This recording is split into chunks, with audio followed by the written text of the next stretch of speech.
bien, y ya estamos empezando una interesante discusión con Delia Muñoz. Ella estuvo a cargo de la Procuraduría Supranacional que se encargó de defender al Estado peruano en temas de derechos humanos. Y también está con nosotros el coronel Hugo Víctor Robles del Castillo, quien estuvo a cargo y comandó la operación Delta de esta retoma de la Embajada de Japón en el 97. A ambos le doy la bienvenida. Y bueno, doctor, usted me ha hecho entrega acá de este documento, que es el documento que sí se puede publicar, que sí se puede mostrar a la opinión pública, y es esta petición de admisibilidad de la Comisión Interamericana de Derechos Humanos. Entonces, aquí está, este es, ¿no es cierto?, este documento, que es el que sí se puede compartir, digamos, con los medios, porque hay otro que es propiamente las recomendaciones que hace, que es confidencial y del cual usted no puede hablar. Pero bueno, aquí hay un punto, que es el punto 59, que según usted me adelanta, es el meollo del asunto. Bienvenida a Buenos Días Perú, doctora. Buenos días, muchas gracias por invitarme. Es una discusión jurídica muy apasionante porque se cruzan temas internacionales, nacionales, con un sentimiento nacional de una actitud heroica que tuvieron ciertos miembros de élite en una operación de salvataje de más de 70 personas, ¿no?, que estaban siendo secuestradas contra su voluntad, evidentemente. Mire, sobre el informe de fondo que yo conocí cuando estuve desempeñando el cargo hasta que renuncié en agosto, no podemos hablar porque está en su fase reservada. Sin embargo, el proceso no surge del aire. La CIDH, cuando dicta su informe de admisibilidad en el 2004, publica en su página web los informes de los cuales está presentando a la Asamblea General, ¿no? En este informe, que es de público dominio, usted puede apreciar cuáles son los tres ejes centrales a nivel jurídico que se están discutiendo. Y el más importante es precisamente el de la competencia militar, en lo que toca a que los comandos no fueron juzgados por las presuntas ejecuciones extrajudiciales. Pero eso sí se definió en una competencia aquí en nuestro país, y se determinó que era una operación militar, ¿no es cierto? Y que por eso sí era competencia del Tribunal Militar juzgar a esos comandos. Exacto. Cuando yo conduje el grupo plurisectorial en el que analizamos, vimos dos cosas. Uno, el fuero civil en el año 2002, en agosto del 2002, dirime la competencia en favor del Tribunal Militar. ¿Por qué? Porque entiende que Chavín de Huántar fue una operación militar, y si eso no es operación militar, entonces no existiría ninguna actividad que lo fuera. Claro, y es absurdo pensar, coronel, también le damos la bienvenida hoy, que en una operación militar, en donde están ustedes enfrentados a estos terroristas con armas de grueso calibre, además creo que más potentes que las armas de asalto que llevaban ustedes, puede haber habido una ejecución. En una operación militar es una situación de guerra, y ahí los que caen en igualdad de condiciones. Ahí no hay violación de derechos humanos. Coronel, ¿cómo se siente usted ante esta permanente acoso que han recibido ustedes? Usted es un sobreviviente y un héroe de este país, y constantemente lo quieren llevar usted a juicio y acusarlo de actitudes impropias. ¿No se siente decepcionado de cómo lo trata su país, coronel? Antes que nada, Augusto, Sonia, buenos días. Doctora, buenos días. Buenos días. La verdad es que fue mi inspiración el no entender la lógica jurídica por la cual estábamos nosotros denunciados en aquella oportunidad por homicidio calificado. Decidí estudiar Derecho, ahora soy abogado, y como abogado menos le entiendo. Y la verdad es que después de estos cortos 2 años muy intensos de litigación en el Poder Judicial, yo creo que ojalá que no se dé eso de allanarnos, porque solamente estaría demostrando o corroborando la ineficiencia y la ineficacia del Poder Judicial.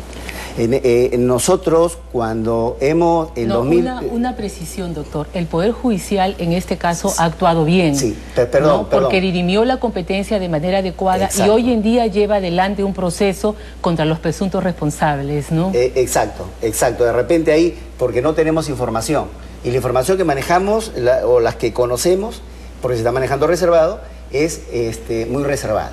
Pero acá la situación, por lo que vemos, que el doctor San Martín no sabe nada de ello, y le dice, oye, claro. Pero a la final es como nos sentimos. Imagínese usted ha hecho una cosa muy práctica, ¿no? O una pregunta, condiciones de arma, Imagínense, yo he estado en Europa y consultando con los que he podido por medio del internet, es solamente aquí puede pasar esas cosas.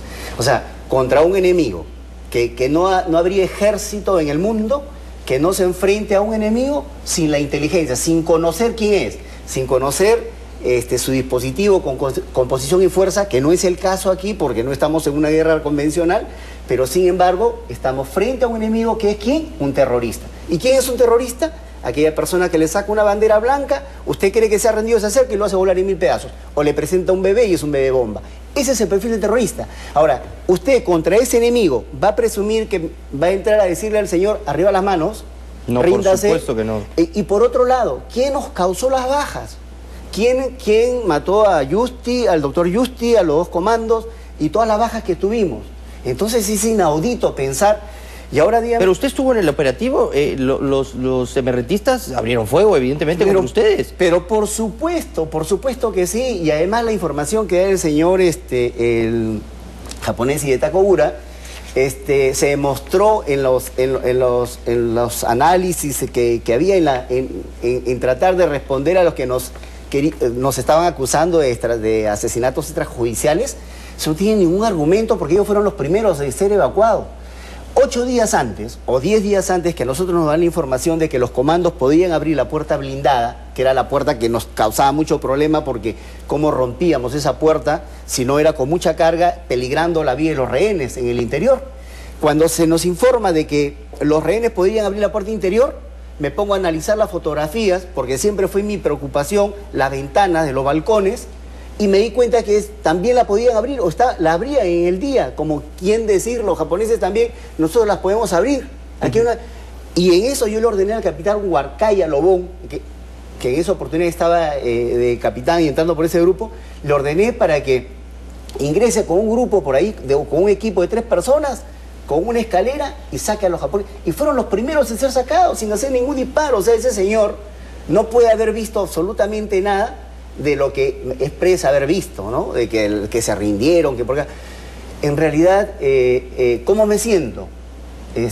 Porque ustedes deberían ser tratados como héroes en este país, pero tienen que padecer este constante acoso. Imagínense, cumpliendo nuestros reglamentos, amparados en constituciones, el jefe supremo de la Fuerza Armada se dio la autoría públicamente, y lo más importante, ustedes, los medios de comunicación estuvieron ahí, lo transmitieron en vivo y en directo a nivel mundial. Imagínense, después nos salen con asesinatos extrajudiciales. Eso es un tema que ojalá la doctora podría... Yo comprendo la situación humana y la situación jurídica, ¿no? Y usted es colega. Este es un caso en el que técnicamente lo que se discute es la facultad del Estado para el uso letal de la fuerza en una operación contra terrorista urbana. ¿Pero qué más rescate, vamos a usar, ¿no? Si no es Entonces, existe toda la doctrina nacional, internacional, ¿no?, para poder sustentar esta posición válida del Estado peruano. Y tanto es así, es válido de que nuestra propia Corte Suprema actuó correctamente cuando dirimió la competencia en favor del fuero militar. Pero es que si no íbamos a usar fuerza letal, doctora, ¿qué íbamos a hacer ahí? Pero por eso, o sea... Por favor, señora, retírense. Ustedes están arrestados. Pero eso es lo que estamos discutiendo y eso es lo que ha sido lo que hemos conversado en estos 2 años con los generales con los que yo he trabajado el tema, con el general José Williams y después con el general Paul da Silva, ¿no? Es cómo se le da el contenido jurídico, y es por eso que cuando yo estoy en la Procuraduría, el informe que preparamos por el Estado es de rechazo al informe de la CIDH de fondo y de esa sus fue la recomendaciones. conclusión a la que usted llegó como y por supuesto, procuradora. y ese es el informe ¿Qué ha pasado que entonces? presentamos. Porque después esto ha empezado a degenerarse y han pedido prórrogas, han pedido una primera prórroga que según usted esto puede ser comprometedor para el Estado peruano, porque ya eso de cierta forma, y según algunos artículos de la convención que tenemos con la Comisión Internacional de Derechos Humanos, es algo que nos vincula o nos puede entenderse que ya vamos a aceptar sus recomendaciones. Mire, yo creo de que no hay que especular, sino leer lo que dice la norma reglamentaria. La norma reglamentaria de la Comisión dice suspensión del plazo para el sometimiento del caso a la Corte. O sea, no lo llevo todavía porque hay un plazo de caducidad para llevarlo y presentarlo. Acá lo que dice es, la Comisión podrá considerar la solicitud del Estado de suspensión del plazo si se dan las siguientes condiciones. Condicionado: A, que el Estado haya demostrado su voluntad de implementar las recomendaciones. ¿Por qué se cambia el reglamento en el 2010? Porque antes los estados pedían prórrogas y prórrogas para no llevar nada. Y no se hacía nada. Entonces dicen, no, pues si estamos ya en una situación límite con informe de fondo, con un plazo de caducidad convencional, cuando tú pides prórroga es porque me estás dando seguridades de que vamos a ir a ejecutar las recomendaciones, ¿no? La primera prórroga que se pide de un mes, que es la que yo presento, se da porque el ministro, que es una persona entendida en derecho constitucional y derechos fundamentales, me señala que habría una práctica a nivel de la comisión que cuando hay un cambio de gobierno pues se suele ser flexible, y yo le digo, mira que está el reglamento, pero usted sabe que en el mundo internacional también funciona el soft law, que es la costumbre, la práctica, y por eso de que se pide el plazo de un mes para que él pueda hacer las consultas políticas por lo delicado del tema con los demás ministros. Usted todavía estaba ahí, ¿no es cierto? Y dice, bueno, ok, vamos a pedir el plazo, pero hace una acotación. Yo hago la salvedad. Que no nos vamos a necesariamente, ¿no?, a vincular ya con este artículo que nos obligaría a aceptar las recomendaciones. Yo hago la salvedad, no me centro estrictamente en el reglamento, sino en el cambio de un gobierno democrático a otro y que hay que tomar decisiones, y no acepto las recomendaciones en forma expresa, lo coloco, ¿no? Ya sobre el segundo periodo de prórroga no puedo opinar porque no he estado presente, pero sí señalo mi extrañeza porque el reglamento es sumamente claro y quienes estamos litigando en el sector internacional conocemos las normas procesales, ¿no? Muy bien, vamos a hacer una breve pausa. Señores, volvemos con más de esta entrevista sumamente interesante en Buenos Días Perú sobre el tema de nuestros héroes de la Operación Chavín de Huanta. Regresamos.